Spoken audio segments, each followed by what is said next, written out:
The film begins by showing a main base of a bad group that's been selling people's organs for many years, mostly from kids. At that time, police officers are getting ready to catch Songpa, the big boss of this group. Not long after, Jin Ming is one of these officers, and he spots a little kid from far away, even though he's just using an old bottle to look. Jin Ming knows that Songpa will be there in about 5 minutes, but he can't take his eyes off this kid, who seems to be in trouble. As Songpa steps out of his car, Jin Ming faces a tough choice. Should he try to catch Songpa or help the kid? Then he decides to help the kid. But this choice causes a big shootout between the police and the bad guys. The good news is the little kid gets saved, but the bad news is Songpa gets away. 10 years later, the little boy is now a grown-up named Jin Tae. Jin Ming, who saved him back then, now teaches him and another young sniper, Xiao Mi.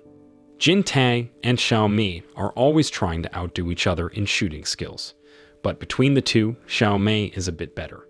Jin Ming often tells Jin Tae that if their shooting games were real battles, Jin Tae might not make it out alive. For Jin Ming, a sniper's main job is to stay alive, even more than shooting well. One night, Xiao Mi had too much to drink. Soon after, Jin Ming told Jin Tae to help her get home safely. But Xiao Mi, being the competitive person she is, didn't want any help from Jin Tae, her main rival. The next day, everyone was back at training, but only Jin Tae and Xiao Mi graduated and became security members. Jin Ming was really happy for them. Soon after, there was a plan to catch Songpa. At that time, Xiao Mi was sad because she wasn't picked for this big job, but Jin Tae was chosen to lead the team. However, Captain Wang wasn't too hopeful. He tried to catch Songpa 7 times before, but every time something went wrong. He thought someone on his team was secretly helping Songpa. Just like before, this plan also went wrong. Many team members got hurt or killed, so Jin Ming told Jin Tae to get out of there. It looked like Choi was the one helping Songpa because he was messing with the team's communications. Jin Tae, being brave or maybe a bit crazy, decided to keep going even when things looked bad. This made Jin Ming nervous, so he asked Xiao Mi to get a new team ready to help him. But Captain Wang said no. He wanted to find out who the traitor was first. Then the communications started working again, and everyone could see Jin Tae fighting the bad guys all by himself, and he was winning. He even showed everyone a video of one of his fights, but Songpa wasn't there. Shortly after, Captain Wang told Jin Tae to search everywhere in that place. Jin Tae found a computer that had details about the people working with the bad guy, Songpa. What shocked Jin Tae was seeing Jin Ming's name on that list. Jin Ming tried to say he wasn't a bad guy, but Captain Wang told Xiao Mi to arrest him. Then, from far away, Choi tried to shoot Jin Ming, but Xiao Mi was fast and shot at Choi, which started a big gunfight inside their main building. When Jin Tae got there, he saw Captain Wang hurt badly. Captain Wang said that Jin Ming was working for the bad guys and that Xiao Mi was too. Just then, Jin Ming tried to surprise attack Jin Tae, but Jin Tae was quick and they started fighting. At that time, Jin Ming told Jin Tae to drop his weapon. But then, Xiao Mi joined in and they all started shooting and fighting again. In the middle of all this, Jin Ming got shot. To make things worse, Songpa showed up and told his men to blow up the whole building with Jin Tae, Jin Ming, and Xiao Mi still inside. 8 years after the big explosion, Jin Tae, who made it out alive, looks like a mess and is often drunk. One day, he gets in trouble because his son took money from others. People beat Jin Tae up, thinking he was involved. He even paid back the money his son took. Soon after, Jin Tae takes the kid to meet his mom. Turns out she's Min, a woman who sells her body for money. When she hears about the stolen money, she offers herself as payment, but Jin Tae says no. Instead, he decides the kid will work for him. Hearing that, the kid curious about his pay, so he asks Jin Tae. But Jin Tae just tells him to get some sleep because they have a busy day ahead. The next morning, they go out to find old stuff they can fix and sell. While they're out, the kid, who's just called Boy, notices a sign offering good money for blood donations.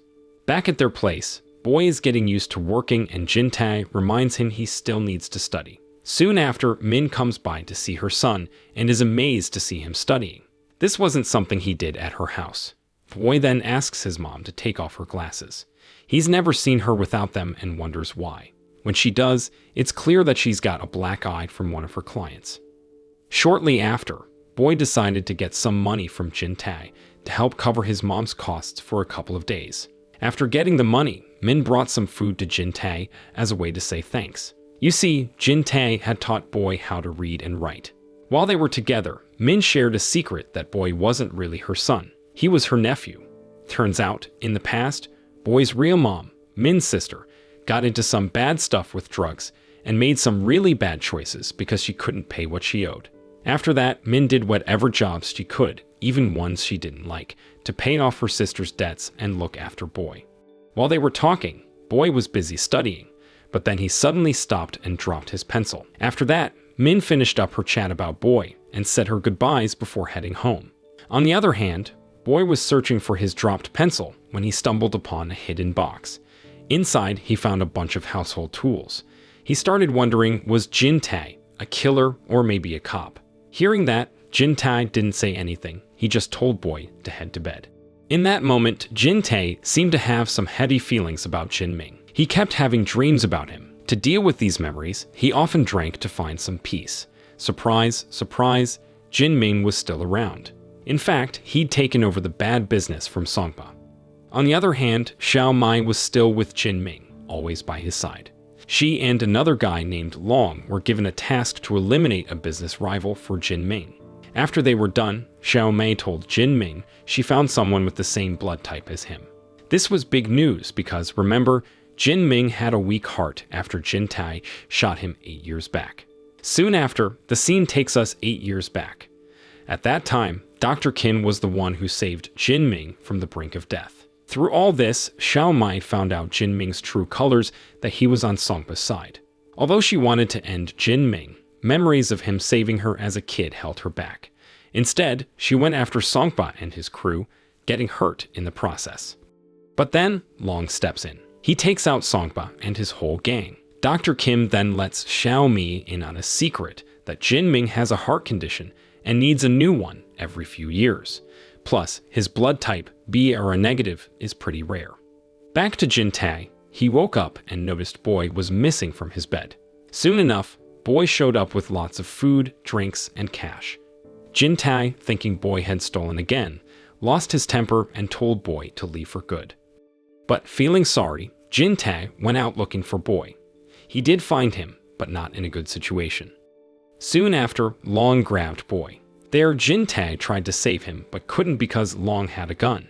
Then Jin Tae remembered that blood donation sign that caught Boy's attention earlier.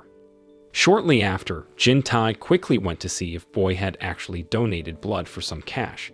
Turns out, Boy did donate that morning.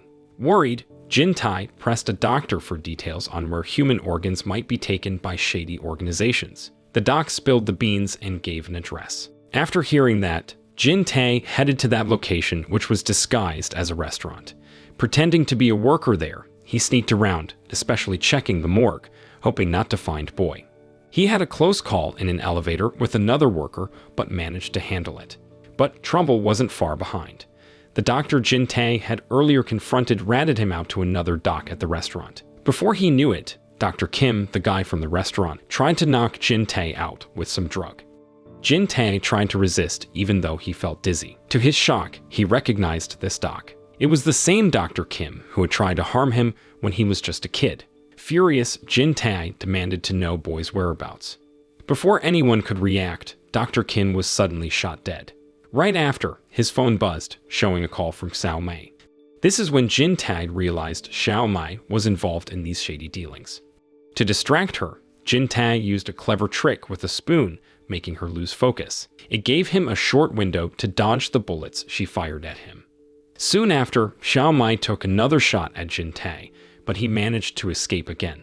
However, he soon found himself trapped in a room surrounded by Long's crew. A thrilling fight ensued, with Jin Tae and Long going head-to-head. Amidst the chaos, Jin Tae managed to snatch a necklace from Long and made a quick exit. Feeling woozy from the drug Dr. Kim had given him, Jin Tae stumbled around. Thankfully, he bumped into Min, who immediately helped him. The next morning, concerned, Min asked about Boy's whereabouts. Jin Tae sadly told her that Boy was taken by a group involved in illegal organ trading. Hearing that, Min was distraught, tears streaming down her face as she hit Jin Tae, fearing for Boy's life. There, Jin Tae tried to reassure her, saying he believed Boy was still alive. Going into action mode, Jin Tae shaved all his body hair, reminiscent of his days as a security guard. He also dug up a weapon he hidden nearly a decade ago. As part of his plan to draw Long out, he had Min pawn the necklace he'd taken from Long. The pawn shop attendant, who was one of Long's guys, quickly tipped off Long about this. Shortly after, Long confronted Min, demanding to know where Jin Tae was. Out of the blue, a bullet struck Long's hand. It was a long-range shot from Jin Tae. Then, a gunfight ensued, but Jin Tae managed to capture Long. Long then took Jin Tae to where the kids were usually held, but Boy wasn't there. At that time, Jin Tae got one of the guys at that place to hack into the shady organization's bank accounts. He then decided to finish off Long, seeing no more use for him. When Xiao Mai called Long's phone, Jin Tae answered. He proposed a trade which traded Boy for the hacked account info. With few options, Xiao Mai agreed, setting up a midnight rendezvous at a building in East City. As night fell, Xiao Mai set herself up on a building rooftop, ready to take her shot. But to her surprise, instead of Jin Tae showing up, it was Min. In frustration, Xiao Mai fired a warning shot, demanding Jin Tae's appearance. Boy, brave as ever, threatened to hurt himself if Xiao Mai aimed at his mom. Xiao Mai was in a tight spot because Jin Ming really needed Boy's heart and blood. As they tried to get away, they were surrounded by Xiao Mai's crew. But Jin Tae came to the rescue, taking down the bad guys one by one. While Min and Boy made a run for it, Jin Tae kept a protective eye on them from afar. In a sneaky move, Xiao Mai used Min as a shield during their battle. Yet Jin Tae didn't hold back. With a precise shot, he took down Xiao Mai.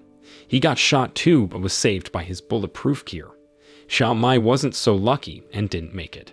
Just when it seemed like the dust had settled, Jin Ming showed up out of nowhere, taking Min's life.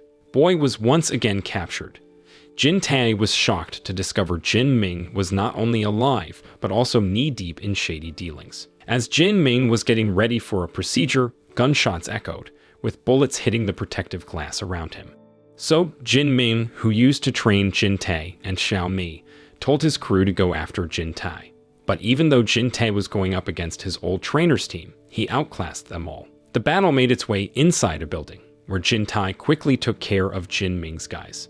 After 8 long years, it was time for Jin Tae to come face to face with his old teacher. But surprisingly, Jin Tae dropped all his weapons.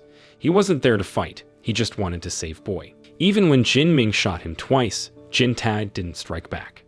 In that moment, Jin Ming was curious about why Jin Tae was so protective of Boy, just as Jin Tae wondered why Jin Ming had saved him in the past. After a moment of respect towards Jin Ming, Jin Tae walked away. Sadly, Jin Ming didn't survive a heart surgery soon after. The following day, as Jin Tae was taking Boy to school, Boy sweetly called Jin Tae Daddy for the very first time. And the film ends. The moral lesson from this film is if you want to be a good sniper, make sure to also excel in family bonding and emotional connections. After all, protecting loved ones is more important than perfect aim.